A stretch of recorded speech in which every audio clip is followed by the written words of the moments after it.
Press वार्ता है और जैसा कि आप सब जानते हैं, आज ऑपोजिशन पार्टीज ने एक जॉइंट स्टेटमेंट दिया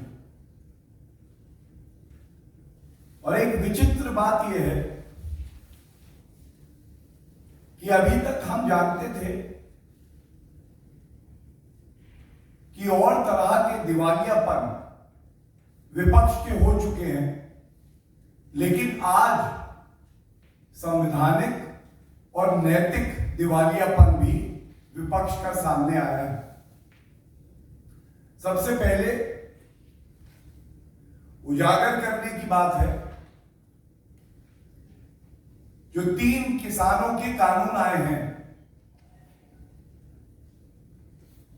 उसके मद्देनजर विपक्ष कहता है कि हम जो प्रेसिडेंशियल एड्रेस होता है संविधान के तहत, उसका बॉयकॉट करेंगे। तो पहला बिंदु तो मैं ये उठाना चाहूंगा, ये वही विपक्ष है जो कुछ समय पहले तक कह रहा था संसद का सेशन होना चाहिए, और जब संविधान की शपथ लेके हर सांसद ये कहता है कि मैं केवल संविधान का पालन नहीं करूंगा, मैं संविधान की रक्षा भी करूंगा। तो आज ये प्रश्न पूरा देश पूछ रहा है कि महामहिम राष्ट्रपति जी का अभिभाषण अनुच्छेद 87 केवल आपके ऊपर एक दायित्व नहीं देता है। जिन लोगों ने आपको चुना है और संसद भेजा है, वो भी उम्मीद करते हैं कि संविधान की रक्षा आप करेंगे, और सत्र से पहले जो राष्ट्रपति जी का अभिभाषण है, इसमें आपको सम्मिलित होना आपका कर्तव्य, आपकी जिम्मेदारी। और ये पहली बार ऐसा नहीं हुआ है, इससे पहले भी याद करिए जब देश नरेंद्र मोदी जी के नेतृत्व में भारत का स्वर्णिम इतिहास लिख रहा था, जीएसटी कानून जो कांग्रेस दशकों तक असफल रही पारित करने में, कॉन्सेंसस बना के जब बीजेपी की एनडीए की सरकार ने पारित किया और एक स्पेशल सेशन बुलाया गया, तब भी कांग्रेस ने यही व्यवहार किया और कहा हम बॉयकॉट करेंगे। तो आज देश ये जानना चाहता है कि आप क्या बॉयकॉट करेंगे। देश की जनता ने आज इन विपक्षी पार्टियों को बॉयकॉट कर रखा। ये दिखाती है कि संविधान में इनकी आस्था नहीं है, सर्वोच्च न्यायालय में इनकी आस्था नहीं है, संसद में इनकी आस्था नहीं है, प्रधानमंत्री जी में इनकी आस्था नहीं है, आर्मी में इनकी आस्था नहीं है, पुलिस में इनकी आस्था नहीं है। आस्था किसमें है ये तो बताइए। एक और चार्ज लगाया, अनर्गल जैसी बातें विपक्ष आजकल करता है। उन्होंने कहा ये जो 3 कानून हैं, ये एक मनमाने तरीके से पारित हुए हैं। तो जिनकी याददाश्त चली गई है, जो राजनीति के गजनी बन गए हैं, मैं केवल आपके समक्ष उनकी याद को तरोताजा करना चाहता हूं कि ये झूठ की राजनीति कब तक चलेगी। जब लोकसभा में ये 3 कानून पारित हुए तो विपक्ष की तरफ से, कांग्रेस की तरफ से, सबसे बड़ा दल है, अधीर रंजन चौधरी जी ने बहस में हिस्सा लिया। टीएमसी की तरफ से महुआ मोइत्रा और कल्याण बैनर्जी साहब बोले, समाजवादी पार्टी की तरफ से टी हसन जी बोले, डीएमके की तरफ से सुंदरम जी बोले, और बाकी और कई अन्य विपक्ष के नेता भी बोले। इसी तरह से राज्यसभा में पूर्व प्रधानमंत्री जी एच.डी. देवेगौड़ा जी, डीएमके के टी.के.एस. इलांगोवन, समाजवादी पार्टी के रामगोपाल यादव जी, कांग्रेस के प्रताप सिंह बाजवा जी और अकाली दल के नरेश गुजराल जी बोले। लेकिन विचित्र बात यह है, ये तब भी कहते हैं कि ये मनमानी है। इस बात का हमें गर्व है कि जब से एनडीए और भारतीय जनता पार्टी की सरकार है और श्री नरेंद्र मोदी जी इस देश के प्रधानमंत्री हैं, संविधान की रक्षा करते हुए, उसकी मर्यादा रखते हुए, जो प्रक्रिया का पालन होना है उसका पालन करते हुए कानून पास होते, सर्वोच्च न्यायालय का सम्मान होता, संविधान को एक नई ऊर्जा, नई जान दी जाती है, संविधान तार-तार नहीं किया जाता। तो ये बताइए, एक बात कही जाती है, यूं तो कोई बेवफा नहीं होता, कुछ तो मजबूरियां रही होंगी। ये जब संसद में चर्चा चल रही थी तो शिवसेना, जो आजकल अलग तरीके की भूमिका निभा रही है, उसने समर्थन कर दिया इन कानूनों का। आज ये विरोध कर रही है। कांग्रेस पार्टी अपना मैनिफेस्टो पढ़िए, 7/11 में समय नहीं लूंगा, लेकिन वो कहता है एपीएमसी एक्ट जो है रिपील कर देंगे, खत्म कर देंगे और एसेंशियल कमोडिटीज एक्ट का संशोधन करेंगे। शरद पवार जी एनसीपी से जब कृषि मंत्री थे तो लिखते थे चिट्ठियां कि किसानों का भला इसी में है कि एपीएमसी एक्ट को संशोधित किया जाए। अकाली के बारे में क्या कहना, उनके सर्वोच्च नेता हमारे लिए बड़े सम्मानित है प्रकाश सिंह बादल जी ने कहा ये किसानों के हित में कानून है। हरसिमरत कौर बादल जी ने भी यही बात कही। तो अब ऐसी क्या मजबूरी आ गई? और आम आदमी पार्टी ने तो एक कानून लागू किया, नोटिफिकेशन किया, लेकिन फिर भी अब पलट गई। नहीं पलटे, अपने पद पे अडिग रहे, चाहे रास्ता कितना ही मुश्किल क्यों ना हो, अगर देश के हित में है तो उस रास्ते पे चलेंगे। वो हमारे आदरणीय प्रधानमंत्री श्री नरेंद्र मोदी जी एक वचन दिया उन्होंने, किसानों का हित करेंगे। रॉबर्ट वाड्रा की तरह किसानों की जमीन नहीं हड़पेंगे। किसानों को 1.5 गुना एमएसपी देना, स्वामीनाथन कमीशन की सिफारिश पर स्वामीनाथन जी ने तारीफ की। किसान सम्मान निधि 1,20,000 करोड़ रुपए सीधा किसानों के खातों में पहुंचे। सॉइल कार्ड देना, अगर किसी ने चरितार्थ किया है तो वो देश के प्रधानमंत्री नरेंद्र मोदी जी हैं। और इसीलिए देश आज पूछता है कि विपक्ष की पार्टियां कहती हैं हम बॉयकॉट करेंगे, ये पलटियां आप क्यों खा रहे हैं? इसकी वजह तो हमें बता दीजिए। और इसके बाद एक बात और आई, जो गणतंत्र दिवस पे कानून को तार-तार किया गया। गणतंत्र दिवस वो पवित्र दिवस है जिस दिन हमें अपना संविधान मिला, लेकिन उसी दिन हमने देखा किस तरह से कुछ बहरूपीय जो अपने आप को किसान बोलते हैं, उन्होंने अराजकता फैलाई, खून बहाया और राष्ट्र ध्वज तिरंगा, जिसके लिए कैप्टन विक्रम बत्रा जी ने कहा था, परमवीर चक्र मिला था उन्हें, ये तिरंगा हवा की वजह से नहीं उड़ता, ये उड़ता है हमारे वीर जवानों की सांसों की वजह से।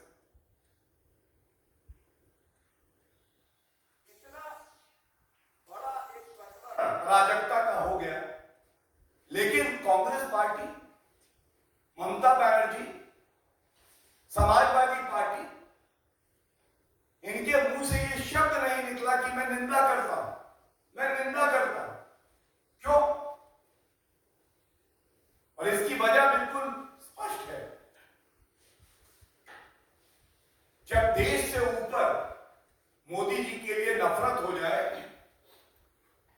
देश का चाहे नुकसान हो जाए लेकिन मेरा राजनीतिक लाभ हो जाए,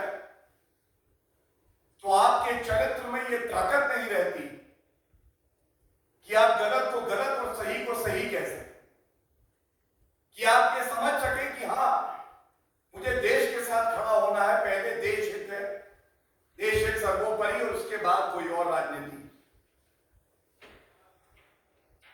और इन्होंने ये तक कह दिया कि ये पूरा जो आंदोलन और प्रकरण है ये बहुत ही शांतिपूर्वक। मैं एक बात जरूर कहना चाहूंगा एक नागरिक होने के नाते, और जो बात आज हर देशवासी महसूस कर रहा है, जय जवान जय किसान का एक नारा है ना,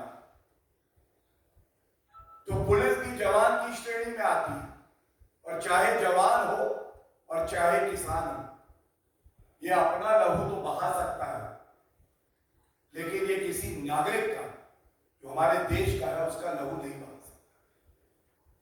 आप भी ये मानेंगे कि आज पूरा देश दिल से सैल्यूट कर रहा है उन पुलिस कर्मियों को जिन्होंने ये सुनिश्चित किया कि उनका खून तो बह जाए, लेकिन किसी नागरिक की जान पे हम नहीं बनने देंगे, जिन्होंने ये सुनिश्चित किया कि बिना एक गोली चलाए अराजक तत्वों को हम ठीक करेंगे, जिन्होंने ये सुनिश्चित किया जिसकी बात विपक्ष नहीं करेगा कि जो 300 लोग परेड में फंस गए थे, जिसमें बच्चे भी थे, हमारे और आपके बच्चे थे, उनको कैसे सुरक्षित स्थानों पे पहुंचाया जाए, ये भी हमारी वीर पुलिस ने सुनिश्चित किया है।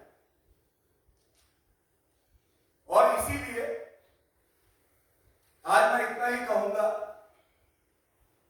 राजनीति जरूर करिए, लेकिन सेना के लिए अपशब्द कह देना, जो कि कांग्रेस का पुराना इतिहास रहा है, आर्मी चीफ को सड़क का गुंडा बुला देना, कह देना कि आर्मी ज्यादा सिविलियंस को मारती है, आतंकवादियों को कम, पुलिस कर्मियों को कभी शाबाशी न देना, यह ओछी हल्की और गंदी राजनीति है, और इससे आप हमारे लोकतंत्र को कमजोर करते हैं। एक बात और आई, उन्होंने यहां तक कह दिया कि इस पूरी प्रकरण में जो हिंसा हुई है वो सरकार ने खुद कराई। तो ये वो सरकार है जिसने संसद में कानून पारित किए हैं संविधान के हिसाब से, चाहे सीए हो, चाहे किसानों का ये 3 कानून हो, चाहे अनुच्छेद 370 का संशोधन हो, और उसके बावजूद जब देश के 15 करोड़ किसान और उनके परिवार सरकार के साथ और श्री नरेंद्र मोदी जी के साथ खड़े हैं कि ये दशकों पुराने बदलाव आप लाए, आप हमारा जीवन बदल रहे हैं, धन्यवाद, तो कुछ बिचौलिए, कुछ उपद्रवी अगर इससे नाराज हुए तो भी ये हमारी सरकार थी जिसने लोकतांत्रिक ढंग से 11 दौर की बातचीत करी, 45 घंटे तक ये बातचीत चली, और यहां तक कह दिया कि 18 महीने से लेके जो और अवधि होगी ये कानून हम रोके रखेंगे, समाधान निकालते हैं। और इस सरकार पे विपक्ष ये आरोप लगाता है कि ये गैर लोकतांत्रिक है। केवल एक आईना दिखाना चाहूंगा, हो सकता है अपना चेहरा देख के विपक्ष खुद डर जाए। मेरे हाथ में सर्वोच्च न्यायालय के जजमेंट का एक पैरा है। रामलीला मैदान में भी एक आंदोलन चल रहा था। रात के अंधेरे में 1-1:30 बजे निहत्थे सोए हुए नागरिकों पे लाठी चलाई थी, और सर्वोच्च न्यायालय ने संज्ञान लेके जो कहा था मैं आपके सामने रखता हूं, ये होता है गैर लोकतांत्रिक। कैसे आप विपक्ष की आवाज का गला घोटते हैं, ये कांग्रेस से बेहतर कोई नहीं जानता। और अब मैं पेश कर रहा हूं, कोट कर रहा हूं, as a result of this action by the police, a of men and women were injured, some seriously. This also finally resulted into the death of one Shrimati Gadbani. और एक और paragraph, para 143. In no case, brick battling by the police can be condoned. They are the protectors of the society and therefore cannot take recourse to such illegal methods of controlling the crowd. ये है कांग्रेस के समय। रात के 1 और 2 बजे अंधेरे में निहत्थे नागरिकों पे, महिलाओं पे लाठी चलाओ, उनकी रीढ़ की हड्डी तोड़ दो, मार डालो। ये आज हमें पाठ पढ़ा रहे हैं कि संविधान की रक्षा कैसे की जाती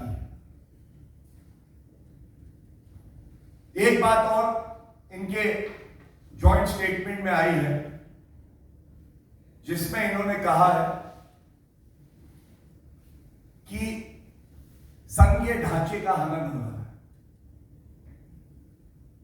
संघीय ढांचे का इससे बेहतर उदाहरण कोई नहीं हो सकता है कि जो जनहित में लागू स्कीम है उसको आप प्रदेश तक पहुंचा रहे हैं।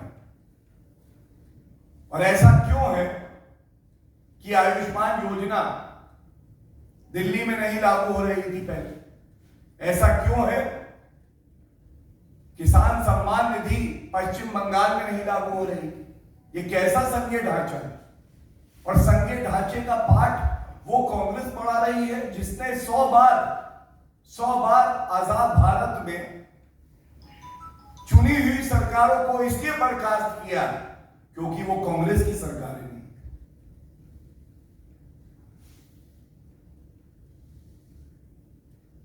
और ये जो जॉइंट स्टेटमेंट आया है इसमें 16 पार्टियों का नाम है। ईमानदारी, सच्चाई से बड़ी कोई ताकत नहीं होती। हमने पहले भी देखा है विपक्ष की पार्टियां सोचती हैं कि हम एक साथ आ जाएंगे तो एक यशस्वी प्रधानमंत्री, ईमानदार प्रधानमंत्री, कर्तव्यपरायण प्रधानमंत्री को झुकना पड़ेगा। लेकिन सब जानते हैं कि 2019 के चुनाव में क्या हुआ था। और इतना ही कहूंगा, 0 प्लस 0 प्लस 0 प्लस 0 प्लस 0 लगाते चले जाइए और उनको जोड़ेंगे तो 0 ही निकलेगा। जब तक देश के प्रति जो निष्ठा है उसका एक सामने नहीं लगेगा तो वो बड़ा नंबर नहीं बनेगा। किसानों के साथ भारतीय जनता पार्टी कंधे से कंधा मिला के खड़ी है, लेकिन विपक्ष को इसी मंच से एक मजबूत संदेश देना चाहते हैं। अगर देश हित में कोई कदम उठाया गया है, चाहे वो अनुच्छेद 370 हो, चाहे सीए हो, चाहे ट्रिपल तलाक का हो, चाहे किसानों का जो कानून है वो हो, और आप ये सोचते हैं कि दबाव बना के वो वापस हो जाएगा, तो याद रखिएगा ये श्री नरेंद्र मोदी जी की सरकार है। ये केवल जनता के सामने झुकती है। किसी विपक्ष में, खासकर उसमें जो भ्रष्टाचारी सांप्रदायिक हो, वंशवाद से पीड़ित हो, इतनी ताकत नहीं है कि दबाव बना के अनुचित कदम जो देश के हित में ना हो हमसे करवा लें। और अंत में इस प्रेस वार्ता का यही कह के करूंगा, परसों से तिरंगे की बात हो रही है।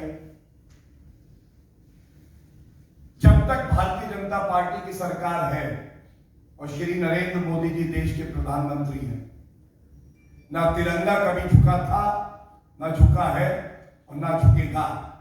और ऐसी कोई ताकत पूरे विश्व में नहीं है जो हमारे तिरंगे का अपमान कर सके। बहुत बहुत धन्यवाद। कोई प्रश्न हो तो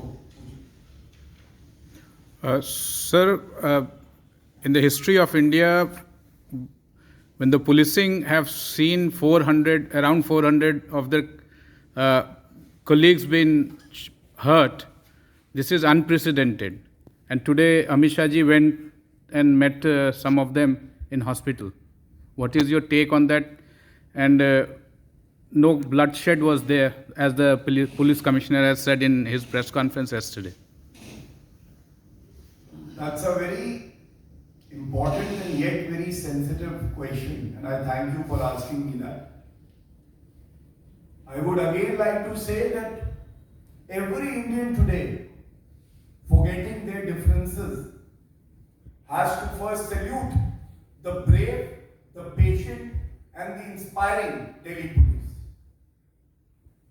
And you would also realize that the call to take any extreme measure is always available to the police. But yet, the real test and character of a police and a government is when you exercise restraint. And yes, you are absolutely right that without even firing a bullet, even if they had to suffer injuries themselves, they ensured that the citizenry of our country does not suffer. But one thing for sure I want to say here, any person who breaks the law of the country or has this feeling that he is above the law or feels that he will be protected by the forces in the opposition should be warned very categorically today that no one will be spared. And as we speak, as I address this press conference, FIRs have been registered and people, the so-called farmer leaders who were rushing to their rat holes when these people protesting were looking towards them to restore peace, they were nowhere to be seen. They will have to face the brunt. Any opposition party that is breaking the law to weaken the fabric of our country, the unity of our country, will also face consequences. And as we speak, I was watching it on a channel that action is being taken, and this is a very strong and stern warning. No matter how high you think you are, you will never be above the law of the country. Sir, आप कृषि कानूनों की बात कर रहे थे, पश्चिम बंगाल का ममता का भी जिक्र किया। वहाँ पर रेजोल्यूशन पास किया गया है इन कृषि कानूनों के विरोध में। देखिए, क्योंकि मैं पेशे से एक वरिष्ठ अधिवक्ता भी हूं, मैं इतना ही कहूंगा, जब केंद्र के कानून पारित होते हैं संसद से, तो प्रदेश को यह अधिकार नहीं है कि वो कहे कि लागू नहीं करेंगे। लेकिन हाँ, ये बात सच है कि ये वही ममता बनर्जी है जो अराजकता की मूर्ति है, जिन्होंने ये कहा था कि अगर सीए लागू किया तो गृह युद्ध हो जाएगा। और मैं इतना ही कहूंगा, हर उस व्यक्ति को जिसने संविधान की शपथ ली है कि हम विरोधी हो सकते हैं लेकिन हम दुश्मन नहीं हैं, और संविधान की मर्यादा बनी रहे, ये सुनिश्चित करना केवल और केवल केंद्र सरकार या भारतीय जनता पार्टी का काम नहीं है, ये सबका दायित्व है। और अपने विरोधों के साथ जब हम संविधान के प्रति अपनी तत्परता और प्रतिबद्धता दिखाएंगे, तभी ये देश आगे बढ़ेगा। सर, एक और सवाल ये है कि उपद्रवकारियों ने जो 11 राउंड ऑफ टॉक्स हुए, उनको भी उन्होंने क्या आपके हिसाब से उसको भी डिरेल किया, और अंत में उन्हीं लोगों ने पूरे किसान के आंदोलन को सैबोटाज किया? आपको क्या लगता है? देखिए, ये सब जांच का विषय है, लेकिन मैं एक बात जरूर कह दूंगा कि ये जो 11 दौर की चर्चा हुई, अगर इसमें कोई बड़े मन से, लचीलेपन से बैठा तो केवल और केवल सरकार और कृषि मंत्री तोमर जी थे। आप बताइए, अगर सरकार भी ये कह देती पहले आंदोलन वापस लो और उसके बाद बातचीत करेंगे, तो शायद ये वार्ता कहीं ना पहुंचती। और इसी तरह से अगर कोई कहता है कि वो किसानों का प्रतिनिधि है, तो उसकी भी एक जिम्मेदारी है, खुले मन से दूसरे की बात सुने, या तो दिल जीत ले या अपना दिल दूसरे को जीतने के लिए अवसर दे। यह मूल मंत्र होता है किसी भी संवाद का, और कहीं ना कहीं दूसरा पक्ष इस बात को भूल चुका है। धन्यवाद।